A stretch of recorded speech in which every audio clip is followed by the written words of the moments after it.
Welcome back to IFS Meditations and Insights. I'm Tim Fortescue, your guide on this journey toward wholeness through the lens of internal family systems.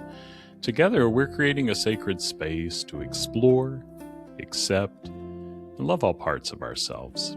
Before we begin, I have 2 free resources for you: 25 IFS meditations and our Facebook community, where you can connect with others on this journey. Both can be found at exploreifs.com. And remember, you're not alone. You're beloved. Let's begin.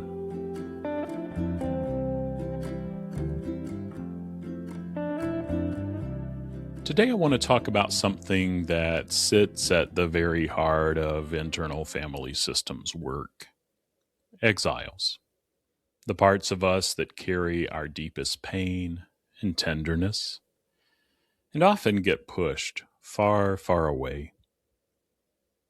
If you've ever caught yourself thinking, "I can't go there," about a certain memory, or felt a sudden spike of shame or grief that seemed way bigger than the moment called for, you may have brushed up against an exile.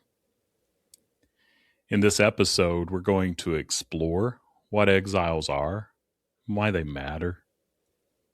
We'll look at why protectors work so hard to keep them out of view.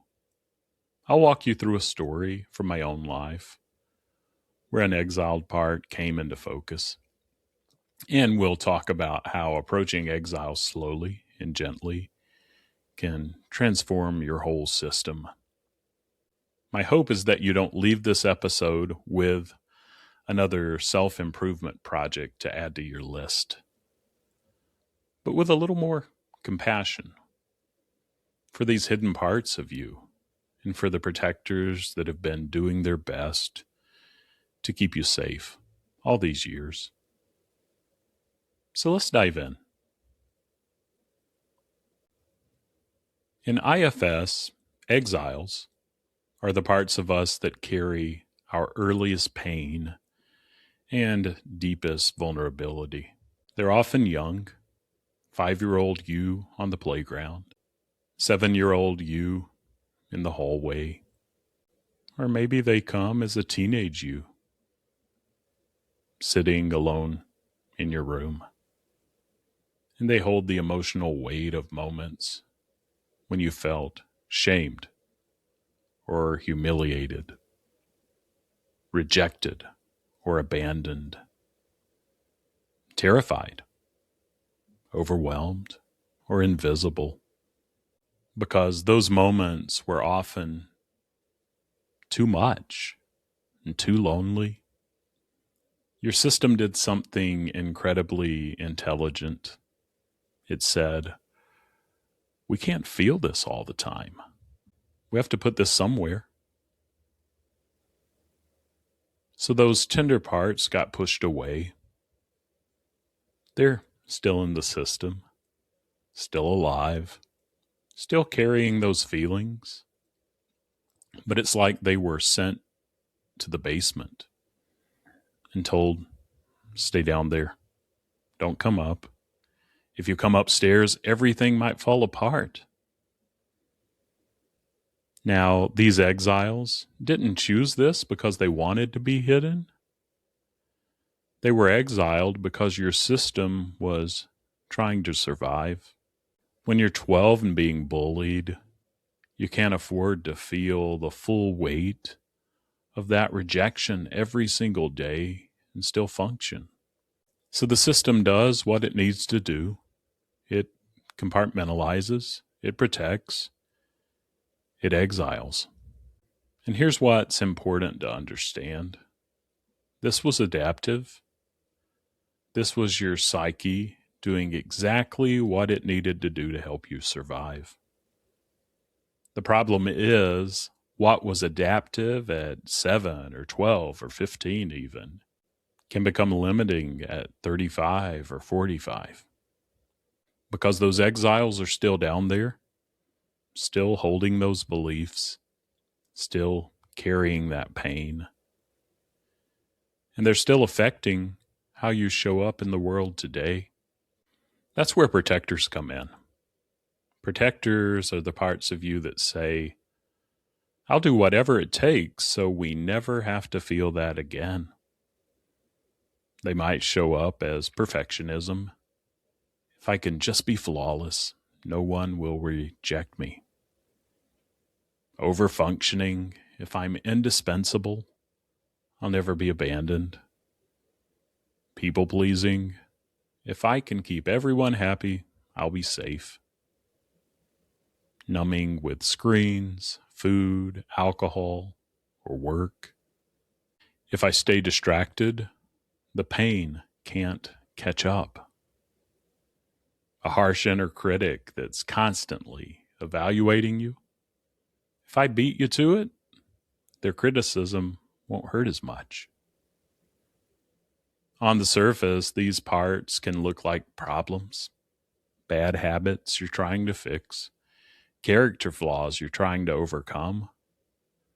But from an IFS lens, they're loyal guardians.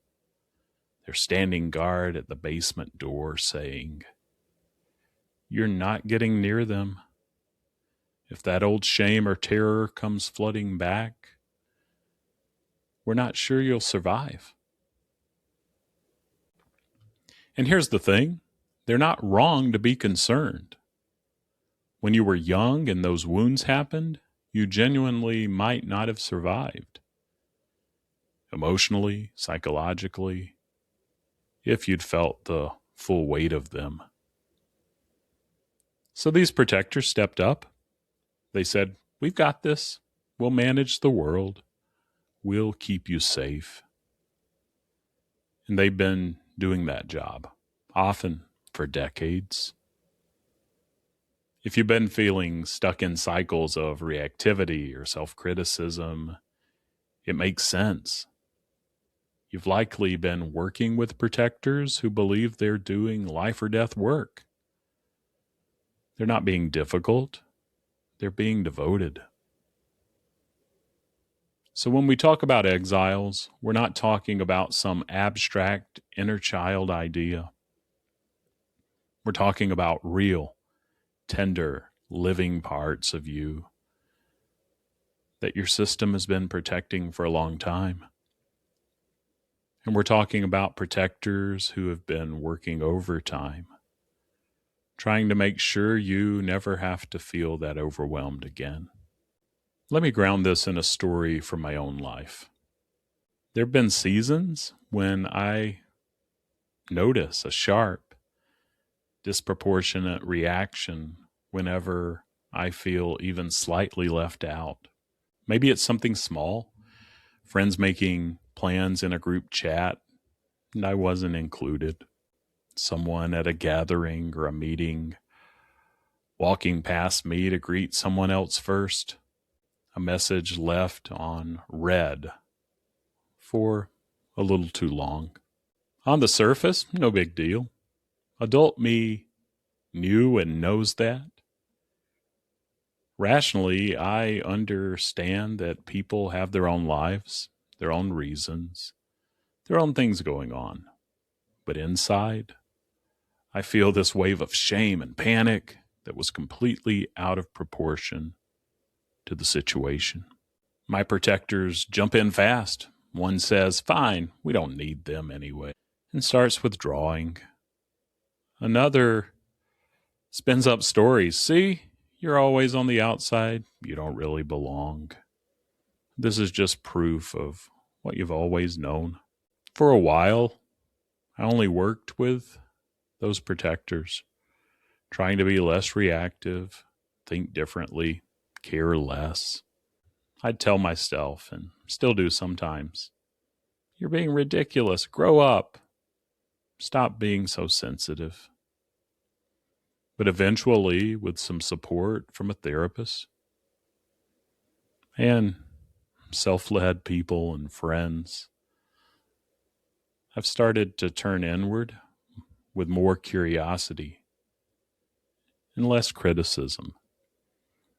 And underneath those protectors, I meet younger parts of me, And with me, often my protectors are 7, and those exiles are 4, sometimes younger. But those young ones of me standing on the edge of a group of kids who were laughing together. And that little one in me held the belief, if they really see me, they'll decide I don't belong. And the feeling that has lived in that exile wasn't mild. It was crushing loneliness and shame, like something is fundamentally wrong with me, and I'm going to be on the outside forever.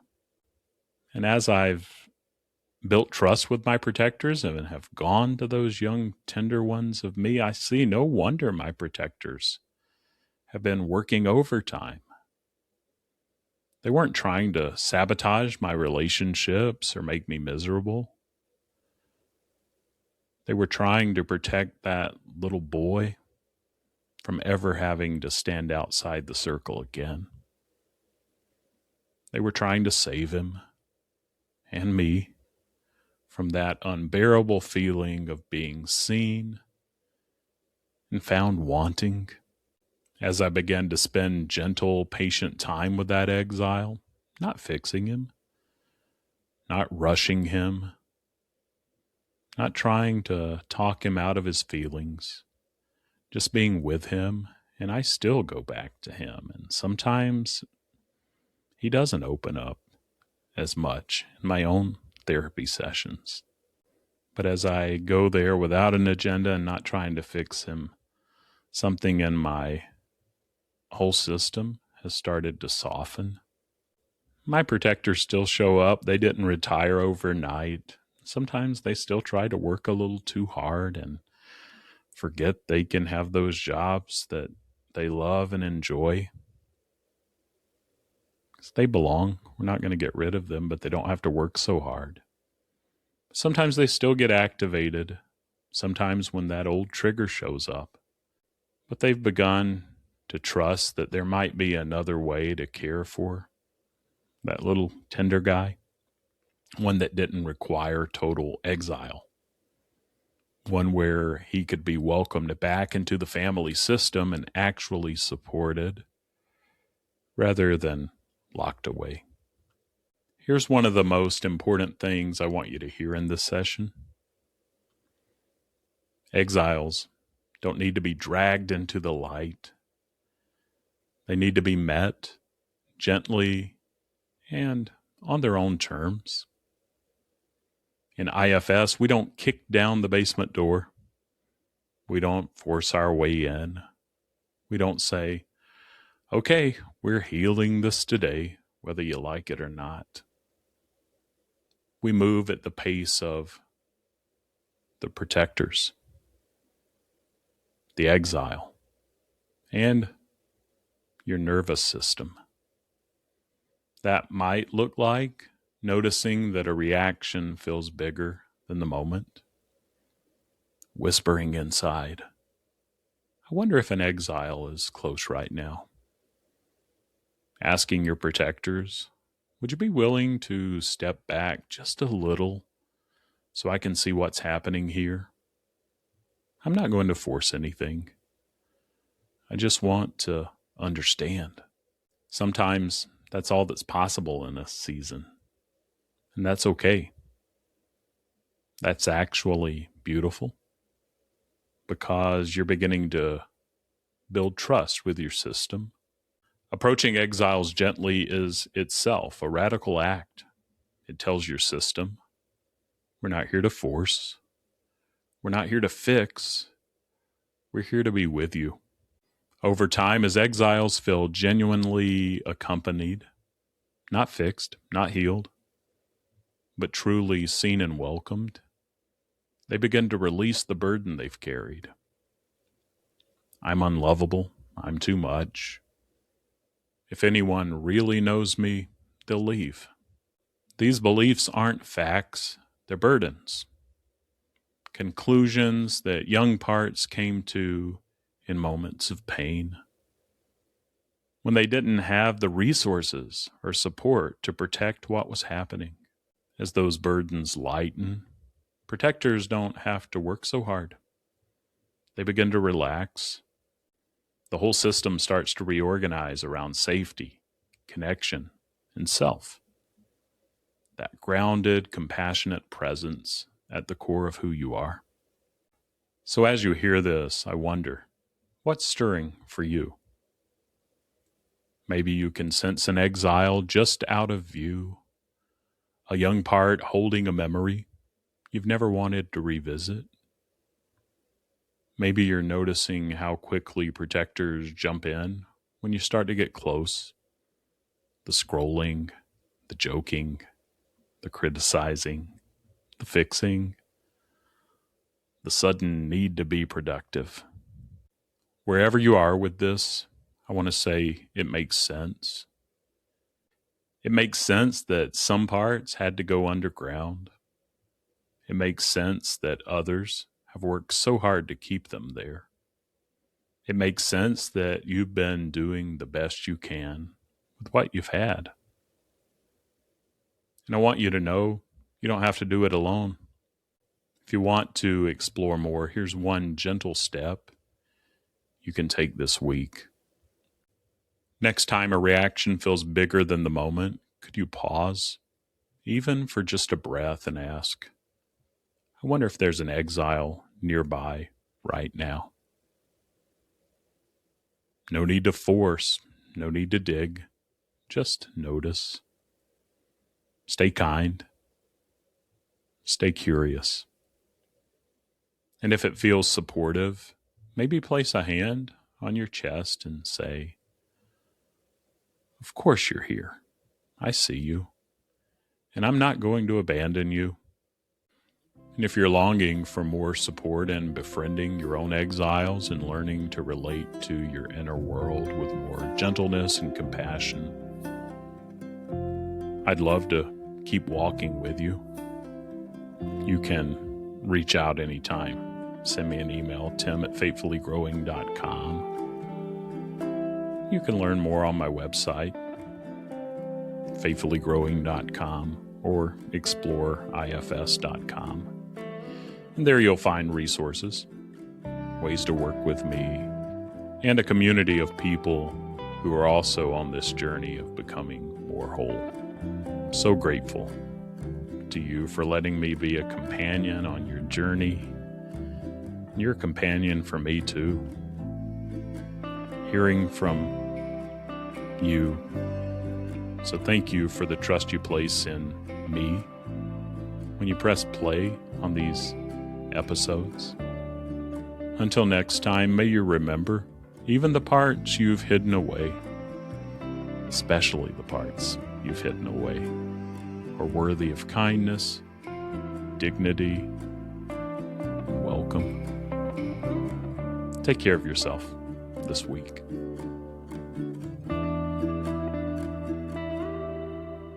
Thank you for your courage in showing up for this session. Remember, this work doesn't have to be perfect. A drop of self is enough. If you'd like to go deeper, explore those 25 free meditations and join the Facebook group at exploreifs.com. And if this episode resonated with you, sharing it with someone who might need to hear this could be a beautiful gift. And follow, subscribe, whatever makes sense, wherever you're listening or watching this. And until next time, be gentle with yourself and all your parts. You're not alone. You're beloved.